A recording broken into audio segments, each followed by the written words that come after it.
lots more to come here on the program. But right now, we're going to talk about a book which is now available if you're so inclined. It's called Ecstasy to Agony, the 1994 Montreal Expos, how the best team in baseball ended up in Washington 10 years later. It's written by two gentlemen, and one of which is with me right now.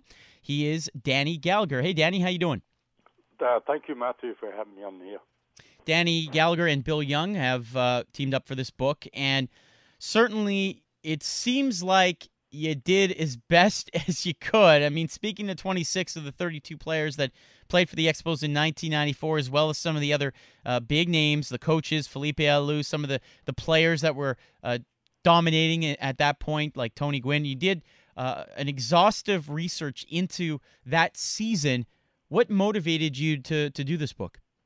Well, about 3 years ago, Bill and I got together. It was about the fall of 2010, and we kind of deemed, and a lot of other people deemed, that team in '94 to be the best team in Expos franchise history. I guess a lot of people think maybe 79, 80, 81 were great teams, but a lot of people talk about '94 being a great team, and they were not able to realize their great potential because of the strike and the cancellation of the season.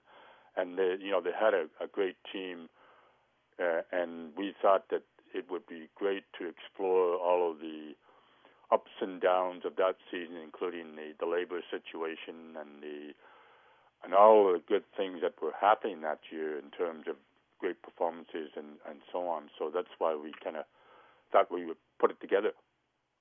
I love how you talk about the Pedro Martinez trade, him coming to the Expos, of course, for Delano DeShields mainly, a guy who was very popular with Expos fans from 1990 through 93, and he gets shipped to the Dodgers in exchange for a skinny reliever by the name of Pedro Martinez, who had some pretty good stuff and was regarded as a major league caliber pitcher, but nobody really knew he was going to end up being as dominant as he was in the majors. People thought that the guy in the family that was going to be the best one would be Ramon, who did win 20 games in the NHL, in MLB. But wow, what a great career Pedro had, and what a great trade that was. Yeah, he was a reliever with the Dodgers, and I guess the Dodgers doctor Frank Jobe and then Tommy Lasorda, the manager, and some other people in the organization thought that maybe Pedro would not be able to survive the tough physical aspect of being a pitcher in the major league because he was so thin at 155 or 160 pounds, and he had problems with his left shoulder, which is not his pitching shoulder. And Dr. Joe kind of recommended, okay, maybe it's possibility that maybe we should trade this guy, and Fred Claire took the advice of the doctor and decided to trade him, and they never knew how great a tremendous pitcher he would turn out to be with the Dodgers and other teams in the major leagues. Chatting with Danny Gallagher, one half of the team, along with Bill Young, that has written Ecstasy to Agony, the 1994 Montreal Expos, how the best team in baseball ended up in Washington 10 years later. We'll tell you how you can get the book towards the end of our chat here with Danny. In terms of some of the highlights from that year, I know for me it was that series against the Braves in late June. Of course, Cliff Floyd's big home run off Greg Maddux to blow open a game. Marquise Grissom later in the year, big inside the park home run, which has been immortalized in the Anakin Slade Remember the Expos video on YouTube. For you, I know what you wrote about in the book, but for you, what was the highlight of the '94 season? I think probably the Grissom homer, I would think. And, of course, the Floyd home run, too, because they were kind of powerful moments in the season. Like Cliff Floyd told me he batted about a 240 against Maddux, and Maddux would throw out of the strike zone, never pitched to spots, and it was quite a thrill for Cliff Floyd to hit that home run off of Maddux. And he told me that it kind of got the Expos over the hump as saying, okay, we can beat the Braves. And then the Grissom home run, it was kind of like a symbolic moment of the season whereby he, it showed the power of the Expos. He went around the bases for an inside the park home run, and it showed the kind of the power that they had. That was on August the 1st, and then they went on and was really sailing along on August the 11th, but it all kind of just disintegrated on August the 12th. But those are two moments that really showed the power of the Expos. The Floyd home run before, I think it was 45,000 people at the game, and it was that's really right. I think quite a moment. I think they were 20-3 down the stretch right before the break, or excuse me, until the season was halted. Obviously, in terms of some of the other interesting aspects from that year, obviously they had 5 All-Stars at the All-Star game. A lot of people forget because of the strike. All of that attention is focused on when the season ended in August, but you had 5 All-Stars in the lineup, or playing at least in the Major League Baseball All-Star game, and the game was won by a double by Moises Alou in extra innings. That's right.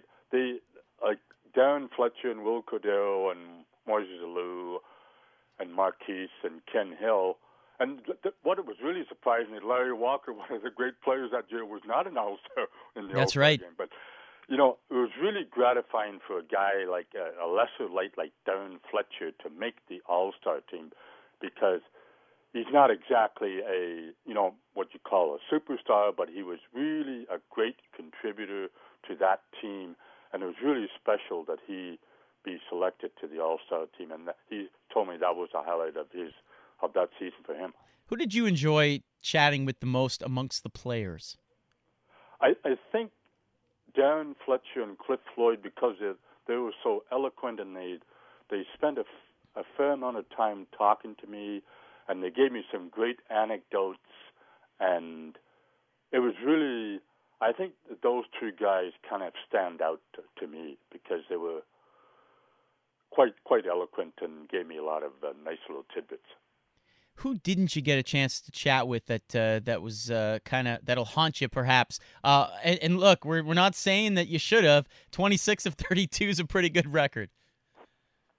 What's that again, Matthew? I was just gonna say, who didn't you chat with that maybe you're a little remiss about? But obviously, 26 of 32 players is just a phenomenal rate for the book that you're able to chat with. But who was maybe one guy that you didn't chat with that you'll maybe hold with you? Yeah. I was never able to get a hold of Ken Hill, although I had his home number and left a bunch of messages. And he was an unfortunate guy that year because of the strike. Without a strike, he probably would have won 20 games or maybe set the Expos record for most wins in a season by a pitcher, which Ross Grimsley held since 1978. But right. Ken Hill probably would have won more than 20 games. And it was really sad that he was not able to continue the season. He had a tremendous year at 16-5, and Mike Lansing, kind of a hard-nosed second baseman who took over from the Shields. Mm-hmm. I was never able to get a hold of him, and he was kind of a lesser light who really got his uniform dirty, and sure. Quite a guy to have on the team. Now, how can fans get a hold of this book, Danny? Give us the ways to get Chapters and Indigo. Okay. Or they can order it online at Chapters, but all of the stores in the greater Montreal area have the book. Wonderful. And they can always, they want to contact Bill and I for a book. It's at expos94book@yahoo.ca, and the phone numbers if people wanted to call are 416-535-7738. But the books are readily available at Chapters in Indigo across Canada and Kohl's in Ontario and Quebec and a number of other cities as well. But it's Chapters and Indigo have really shown some tremendous support for the book.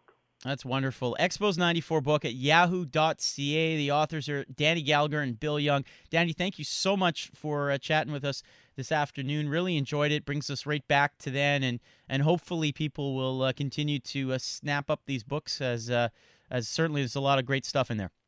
Tremendous, Matthew. Thanks a lot, eh? All right, there you go. That's Danny Gallagher, one half of the author team, Ecstasy to Agony, the 1994 Montreal Expos. It is Game Points here on TSN 690.